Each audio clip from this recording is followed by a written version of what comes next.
Chapter 16 Arrow departs. Mezito Tono Macro personal note. I remained at the base, mostly confined to my quarters, for another 3 weeks, after Arrow had been incapacitated by Dr. Wilcox.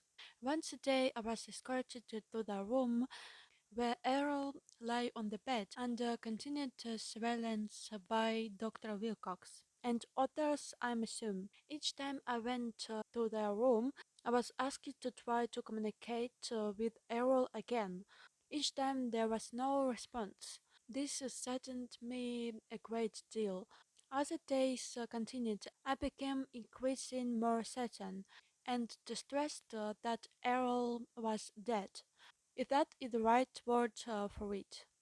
Every day I will read the transcripts of my interviews with Errol, searching for a clue that might remind me of something or help me in some way to re-establish communication with Errol. I still had the envelope in my possession with copies of the transcripts that Errol was asked to sign. To this day, I don't understand why no one ever asked me to return them. I suppose they forgot about a copy of the transcripts. In all the excitement, I did not offer to return them.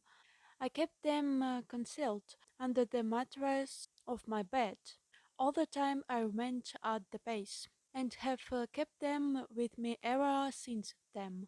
You will be the first person to see these transcripts. Since Errol's body was not biological, the doctors could not detect whether the body was alive or dead unless it moved. Of course, I knew that if Errol was not consciously animating the body as an SB, the body would not move. I explained this to Dr. Wilcox. I explained this to him several times. Each time he just gave me a patronizing sort of smile, patted my arm, and thanked me for trying again. At the end of the third week, I was told by Dr. Wilcox that my services would no longer be needed because it had been decided by the military to move Errol to a larger, more secure military medical facility that was better equipped to deal with the situation. He didn't say anything about where the facility was located. That was the last time I saved Errol's dull body. The following day, I received written orders signed by General Twining. The order said that I had completed my service to the U.S. military and was officially discharged from further duty, and that I would receive an honorable discharge and a generous military pension.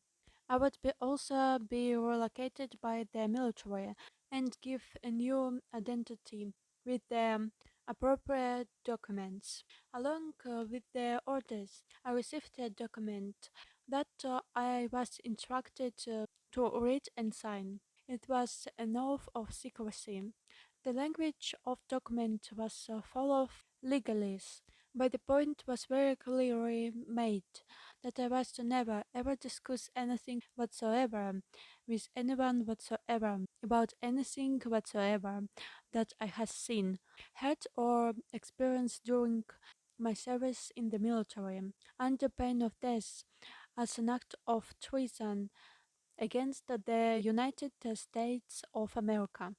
As it turned out, I was placed into a federal government witness protection program, footnote 240, except that I would be protected from the government by the government. In other words, as long as stayed quiet, I could stay alive. The following morning, I was placed aboard a small military transport plane and flown to a relocation destination.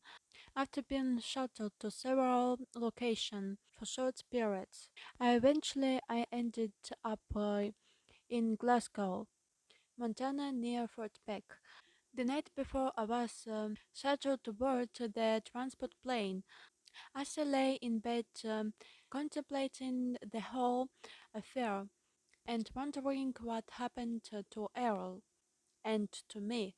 I suddenly heard Errol's voice. I sat bolt upright in my bed and turned on the light on the nightstand.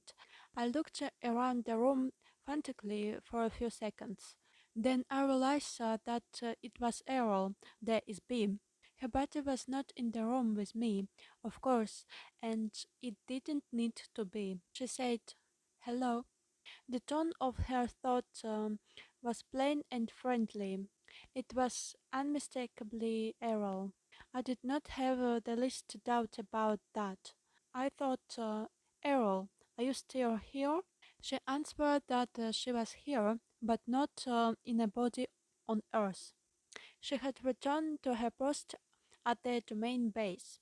When the doctor and MPs attacked us in the interview room, she was pleased to perceive that I was well and that I was going to be released unharmed. I wondered how she escaped from them. I was worried that they might have injured Errol by the shock machine. Errol said that she was able to leave the body before the shock was administered and avoided the electric current running through the body. She wanted to let me know that she was safe and not to worry about her. I was very relieved, to say the least. I asked Errol if I would ever see her again. Errol reassured me that we are both SBs. We are not physical bodies. Now that she has located me in space and time, we would always stay in communication. Errol wished me well, and my communication with her ended for the moment.